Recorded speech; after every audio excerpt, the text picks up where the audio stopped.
My name is Glenda Marisol Flores. I'm an assistant professor at the University of California, Irvine in the Department of Chicano Latino Studies and the Department of Sociology.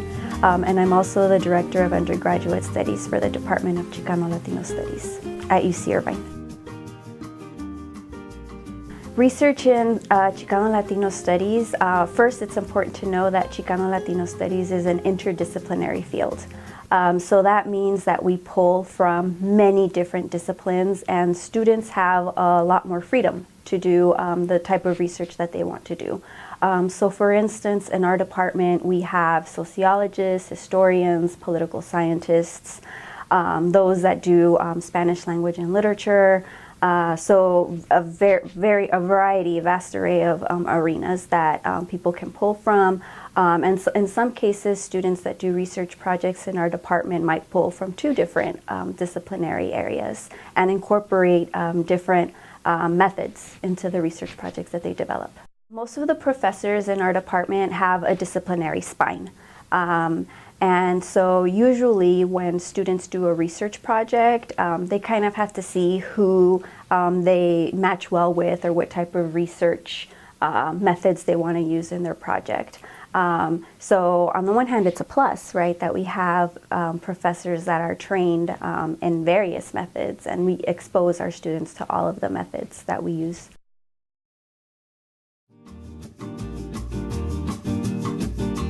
We would divide, I guess, the research projects based on topic.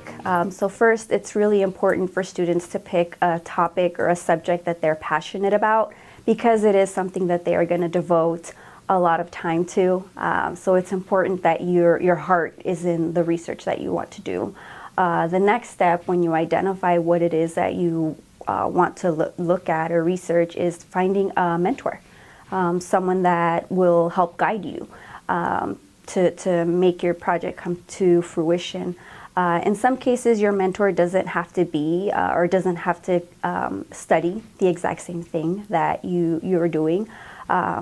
But you know, it's important that they're able to guide you, especially if there's a certain method that you want to use, be it interviews, participant observation, surveys. For instance, in most of these fields, especially in my field, which is sociology, we have a big quantitative and qualitative area. So if you want to do a survey, maybe it's better to go with someone that does statistics or that they are a quantitative sociologist. I think that research definitely is a plus, and it gives students a lot of opportunities to get involved with faculty, to develop a lot of personal networks. It also allows them to go out into the community and develop networks out there. So for instance, I'll use myself as an example. One of my majors as an undergrad was in Chicano Latino Studies. The other one was in Spanish language and culture, so I had the humanities as a background. And I got involved with a project or a program called Humanities Out There, where they placed you at an elementary school to do volunteer service. And at the time I was thinking, do I want to become an elementary school teacher or pursue a PhD and do research?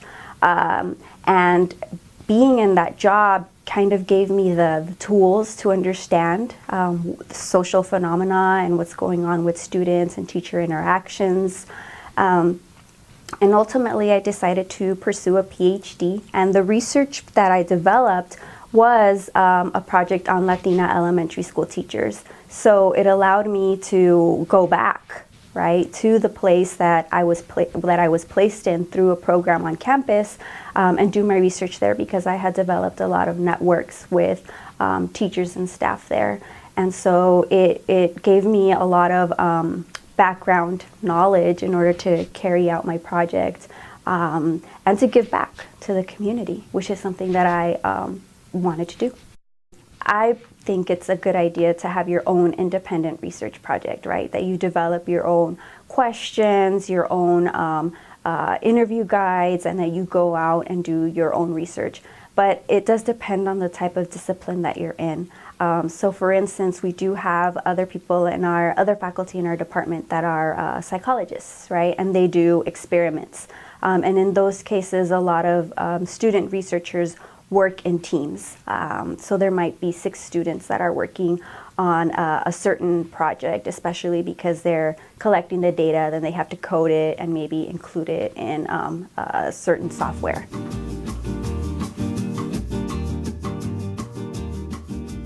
When I was finishing my undergraduate career, I was at a crossroads, right? I had applied for programs to get a master's in education and my teaching credential, and also for PhD programs. And I got into several programs, and at that point I made the decision, where am I going to go? What do I want to pursue? And I pursued the PhD ultimately. And I was very lucky that I had a great mentor. Her name is Piret Hanzig-Nusatelo at USC, who pretty much told me that I could still study teachers and still maintain connections to education or gender in education, which is what had interested me since I was in undergrad. So I've always been interested in women in work, or women in the workplace. And so when I was at UC Irvine, I started doing a research project on women in Mexico who worked in maquiladoras, or these border industrial plants. And so that led to one of my research projects on Latina elementary school teachers. So I've studied teachers all over Southern California in different districts, such as the Santa Ana Unified School District in Compton and in Rosemead, or the Garvey District in Rosemead. So I study race relations between teachers and their interactions with parents and students.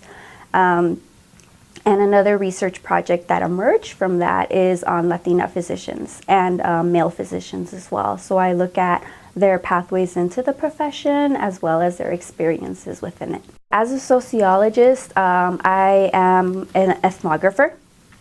The type of methods that I use are mostly face-to-face interviews with my respondents, or the people that I interview, or that agree to participate, and also participant observation. So that means that I go to the schools and I, do observations in their classrooms, at any school events that they might have. And for the physician project, so far it's been mostly interview-based. Just because there is the confidentiality and privacy between a doctor and a patient. In some cases I am in the room with them, but I also do participant observation in that project as well.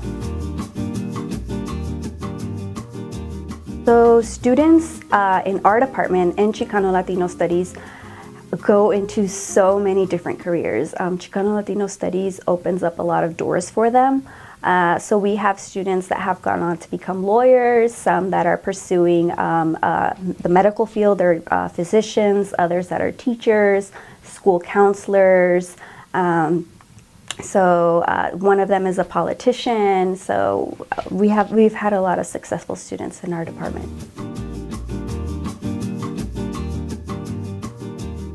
So the first thing I would encourage students to do is to take courses with professors that they're interested in the topics that, or that they interest them, that they're interested in the class. And then develop a close relationship with the professor, go see them during office hours, do well in the class.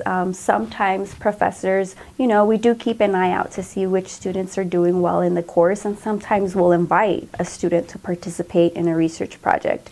In other cases, I've had students who never took a class with me, scheduled an appointment with me, and I was just mesmerized that, a student was so well prepared, that they had read some of my work, my journal articles, and said, I read this, and they explained the argument, and they said, would you be willing to be my mentor? And in that case, I thought, wow, this student is really motivated. They've done a lot of the legwork, so of course, I would work with the student.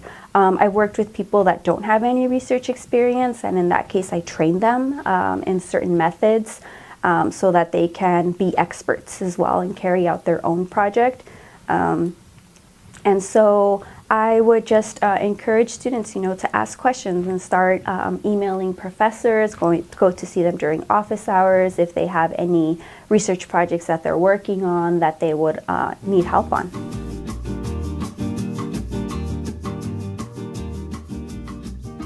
I do have lots of hobbies. I am an avid yogi, so I do a lot of yoga Pilates. I do have a dog. My dog is older, so I spend a lot of time with my dog at, just going to different areas.